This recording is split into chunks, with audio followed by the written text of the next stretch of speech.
Voilà, et la dernière règle que je vais appeler propriété est unicité. L'unicité de la primitive. Unicité. Voilà. Soit f propriété, soit f une fonction. Une fonction. Une fonction. Une fonction. Admettant, définie, admettant une fonction. Admettant une primitive. Une primitive sur l'intervalle i. Donc f est une fonction admettant une primitive sur l'intervalle i. x0 un élément de i et y0 un réel. Alors il existe, donc il va exister, il existe et une seule primitive, il existe une unique primitive, grand G de f sur i, vérifiant, deux points, G de x0 égale quoi? Égale y0. Voilà. Et la preuve, elle est facile.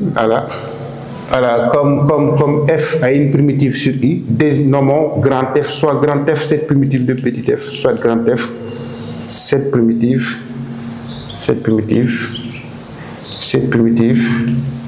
de petit f sur i. Donc il faudrait, donc l'objectif, qu'est-ce qu'on voudra montrer? On veut montrer qu'il y a une primitive qu'on a nommée g de f sur i, vérifiant G de x0 égale y0, ensuite montrer que cette primitive, il n'y a que grand G comme primitive de f qui vérifie la condition G de x0 égale y0. Donc on va d'abord montrer l'existence. Donc comme f a une primitive de f sur i, f n'aura pas que grand f comme primitive de petit f sur i. Donc toute fonction, donc posons, si je pose soit G de x, soit G de x, soit G, rapidement faire la preuve de cette règle. Donc il s'agira de trouver une primitive G de petit f sur i, vérifiant G de x0 égale y0.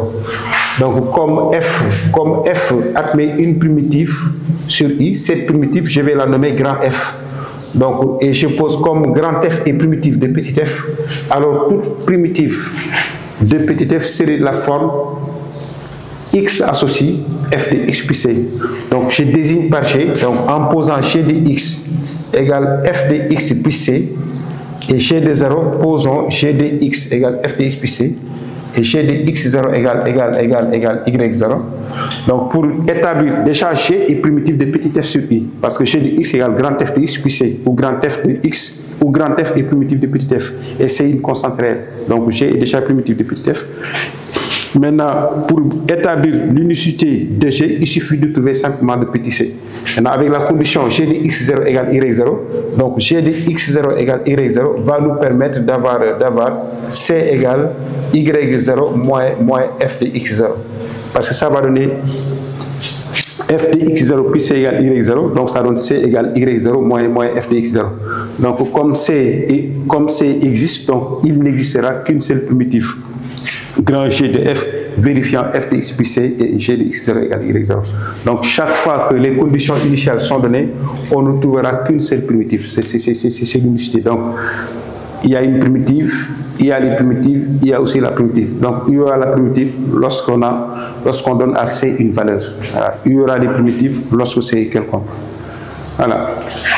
Voilà, donc la troisième partie, donc grand 3, donc grand 1 c'était définition, grand 2, donc les règles relatives à la notion de primitive, grand 3, on va voir calcul des primitives. Donc connaissant la fonction petit f, comment on calcule, voilà, comment trouver une primitive de petit f, calcul de primitive.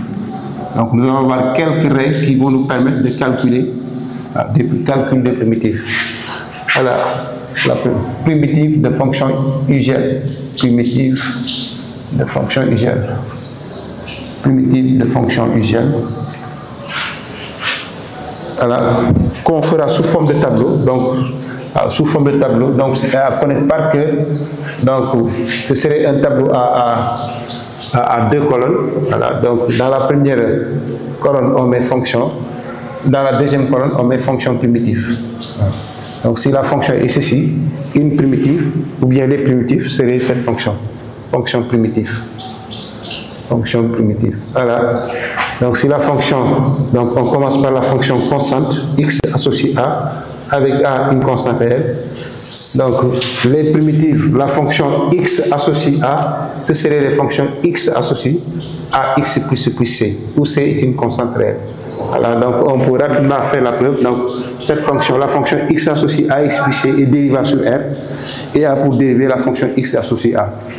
Donc, si la fonction est de la forme x associée x à la puissance n, avec n un entier naturel, alors les primitives, ce serait la fonction, ce seraient les fonctions x associées x à la puissance n plus 1 sur n plus 1, plus la constante c, c constante réelle. Voilà. Si la fonction est x associée x à la puissance r, avec R un nombre rationnel, alors les primitives, ce serait la fonction x associée x r plus 1 sur r plus 1 plus c avec r différent de moins 1. R différent de moins 1 et c une constante réelle. Donc R appartient à Q, donc à Q privé de moins 1. R appartient à Q privé de moins 1. Là, c'est une constante réelle. Donc là, lorsque la fonction x est x associée x à la puissance r avec r un rationnel différent de moins 1, alors les primitives sont les fonctions x associées x à la puissance r plus 1 sur r plus 1 plus c, où c est une constante réelle. Donc si la fonction x, donc tout ce tableau, c'est un tableau à connaître par cœur. Donc c'est primitif de fonction usuelle, de fonction élémentaire. Donc on utilise régulièrement primitive de x associée 1 sur racine carrée de x et la fonction x associée 2 racine carrée de x plus c, où c est une constante réelle.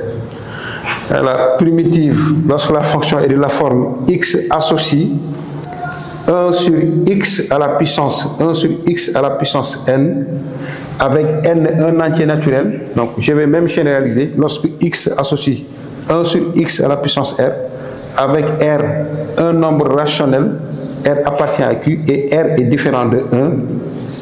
Donc lorsque la fonction est de la forme x associée 1 sur x à la puissance r, avec r un nombre rationnel et r différent de 1, alors les primitives, c'est la fonction x associé moins 1 sur r moins 1, x à la puissance r moins 1 plus combien plus c. Donc, une primitive, la fonction x associée 1 sur x à la puissance r, où r est un nombre rationnel différent de 1, une primitive de cette fonction, ce serait la fonction x associée moins 1 sur r moins 1, x à la puissance r moins 1. Pour toutes les primitives, on y ajoute la constante c. C'est bon. Monsieur Tal, professeur de SVT à l'Institut Mbakemat. Monsieur Diop, professeur de physique-chimie à l'Institut Mbakemat. Et Monsieur Mbakemat, professeur de maths, vous souhaite la bienvenue dans ce programme d'excellence. Envoyez un message sur WhatsApp au numéro indiqué pour avoir une fiche de renseignement et consultez notre chaîne YouTube Mbakemat et abonnez-vous.